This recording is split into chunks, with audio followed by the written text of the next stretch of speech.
Taïwan dans toute sa diversité, une émission de Radio Taïwan International.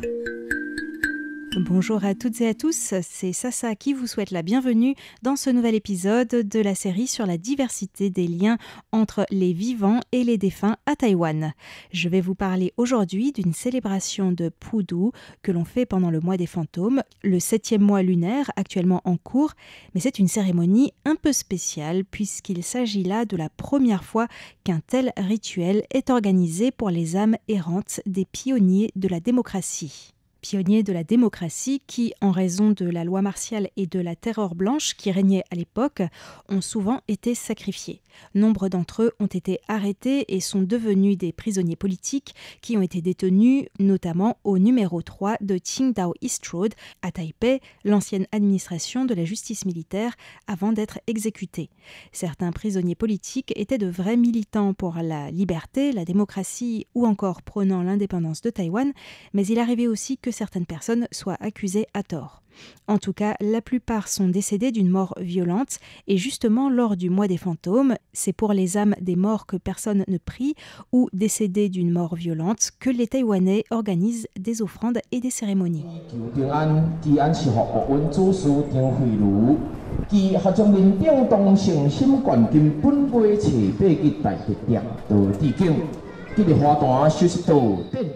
Mais c'est la première fois qu'un Pudu est organisé spécifiquement pour les pionniers de la démocratie et les victimes de la terreur blanche. C'est Zhang Huiru, la fondatrice de la librairie café Zuozhuan Youshu Tuat Books, qui a eu cette idée. Mais avant de l'écouter, penchons-nous d'abord sur le passé avec Madame Zhou Wanyao, historienne que j'ai interviewée sur place. Aujourd'hui, le thème de ce Pudu est An Hun Song Sha. Cela signifie faire une cérémonie pour que les âmes errantes puissent trouver la paix et renvoyer les esprits malveillants. Avant, près du café-librairie, Zuozhuan Youshu, le numéro 3 de Qingdao East Road, c'était l'administration des tribunaux militaires. Maintenant, c'est devenu un hôtel. Là, de nombreux prisonniers politiques ont été détenus pendant la période de la terreur blanche, selon le prof Chen Lei. Au total, il y en a eu environ 18 000, dont 1 100 ont été exécutés. Même s'ils ont été exécutés à Ma Changting et à Ankang, c'est souvent d'ici qu'ils étaient envoyés sur leur lieu d'exécution. C'est un lieu terrifiant, en plus de souffrance, d'injustice, de larmes et de sang. C'est pour cela que je crois qu'organiser cette cérémonie ici a du sens. Même s'ils ne sont pas forcément décédés ici, ces prisonniers politiques ont passé ici des moments très difficiles et beaucoup n'ont pas pu revoir leur famille avant d'être exécutés. Lors de l'événement, il y avait aussi une scène très colorée, comme on trouve souvent à la campagne. Je vous renvoie au documentaire Les vacances des fantômes de Jean-Robert Thoman, dont j'ai parlé dans la précédente émission. Mais là, ce n'était pas un spectacle de marionnettes, ni des femmes qui chantent et dansent en petite tenue. Sur la scène, des groupes de musique engagés et des militants des droits humains et historiens ont fait des discours. Ils ont raconté des histoires liées aux pages sombres de la terreur blanche, rappelant que la démocratie est fragile et nécessite une lutte quotidienne pour la préserver. L'historienne Madame Zhou, que vous venez d'entendre, a lu sur la scène une lettre de Gao Yisheng à sa famille. C'est un autochtone de l'ethnie Zhou qui a participé au soulèvement du 28 février 1947 et qui a été arrêté au début des années 50, puis exécuté. Il est passé par ce centre de détention au numéro 3 de Qingdao East Road. À travers son histoire personnelle et ses mots émouvants envoyés à ses proches, l'historienne souhaite montrer comment l'histoire, avec un grand H, peut affecter tout un chacun. On écoute maintenant Zhang Huiru, l'organisatrice de cet événement, qui explique pourquoi il a été organisé quelques jours avant le 10 septembre, c'est-à-dire aujourd'hui, une date très importante à ses yeux. 因为呢，再过10天，台湾会有一个非常神奇，然后非常重要的日子。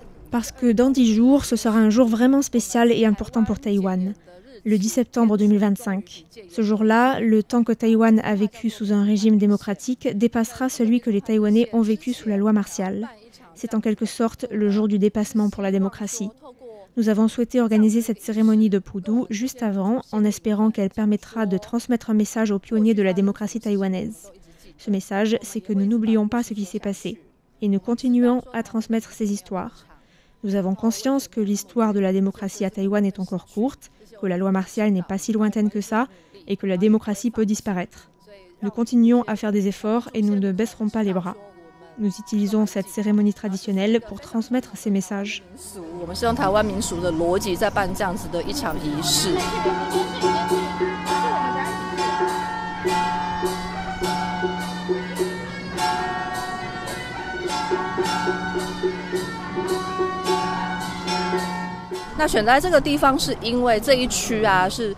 Nous avons choisi cet endroit parce que cela correspondait au numéro 3 de Qingdao East Road. Pendant la période de la Terreur blanche, c'était là où se trouvait le centre de détention des tribunaux militaires. De nombreux prisonniers politiques sont passés par ici. Ce lieu était autrefois surnommé la Porte des Enfers. C'est donc en ce moment particulier, en ce lieu particulier aussi, que nous voulons rappeler que le passé de Taïwan a été douloureux et que c'était il n'y a pas si longtemps. Lors de cet événement, il y avait bien sûr des prêtres taoïstes, mais aussi un pasteur de l'église presbytérienne qui se situe juste à côté et qui a soutenu le mouvement pour la démocratisation de Taïwan à l'époque. Huizhu m'a indiqué qu'elle avait grandi dans une famille protestante et que c'était donc un peu paradoxal qu'elle organise cette cérémonie traditionnelle de Pudu qui relève plutôt du taoïsme et du bouddhisme. Mais finalement, elle a réussi à inviter des officiants de plusieurs religions, ce qui est aussi un très beau symbole.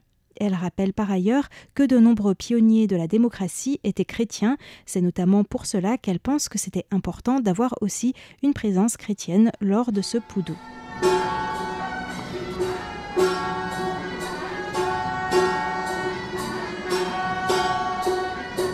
Il y a bien sûr eu des offrandes de nourriture, mais les ONG de défense des droits humains ont aussi déposé quelques livres pour que les âmes errantes puissent les lire. D'ailleurs, la lecture est aussi très importante pour les vivants. Pendant la période de la Terreur blanche, de nombreux livres étaient interdits. Après le processus de démocratisation à la fin des années 80 et au début des années 90, le secteur de l'édition est désormais plus libre. Huizhu, l'organisatrice, a eu l'idée d'inviter des maisons d'édition et des librairies engagées à présenter leurs ouvrages sur des stands lors de cet événement, notamment des ouvrages en lien avec l'histoire. Madame Zhou, l'historienne, estime qu'il y a encore un long chemin pour que les Taïwanais connaissent vraiment bien leur histoire.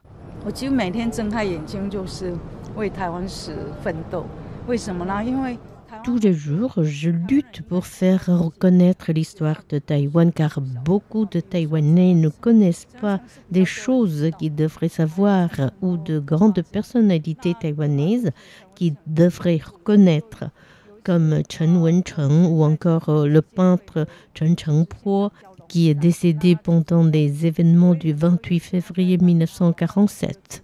Un jour, la fondation Chen Wencheng a reçu un appel d'un journaliste qui voulait interviewer Chen Wencheng et le journaliste a demandé quelle date l'arranger. Le directeur de la fondation de l'époque a répondu « Eh bien, venez pendant le 7e mois du calendrier lunaire, son âme refera surface. »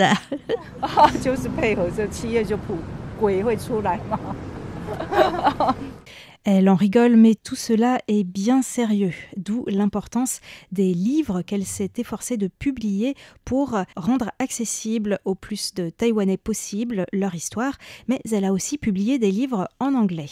Par ailleurs, Madame Zhou estime qu'il y a aussi d'autres facteurs qui freinent la connaissance de leur histoire par les Taïwanais.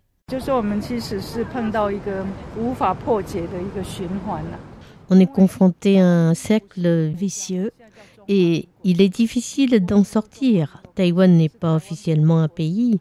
Nous appelons toujours République de Chine. Par exemple, notre drapeau, c'est le drapeau de la République de Chine. Donc l'histoire de Taïwan n'est pas l'histoire du pays, bien que maintenant cela fasse partie de l'histoire enseignée à l'école. Ce n'est pas un enseignement très approfondi. On peut par exemple constater qu'il n'y a pas de panneau explicatif sur l'histoire devant ce qui était l'ancien centre de détention des prisonniers politiques autrefois au numéro 3 de Qingdao East Road. Si l'on ne se souvient pas du passé, c'est comme si ce passé disparaissait. Or, ce sont les mémoires individuelles qui forment ensuite une mémoire collective, qui deviennent l'histoire. En fait, tout ce qui s'est passé autrefois n'est pas forcément inclus dans l'histoire. Cela entre dans l'histoire s'il y a des gens pour s'en souvenir de manière collective. C'est donc ainsi, sur ce message de Madame Zhou sur l'importance de la mémoire, que se clôt cette émission. Je vous donne rendez-vous mercredi prochain.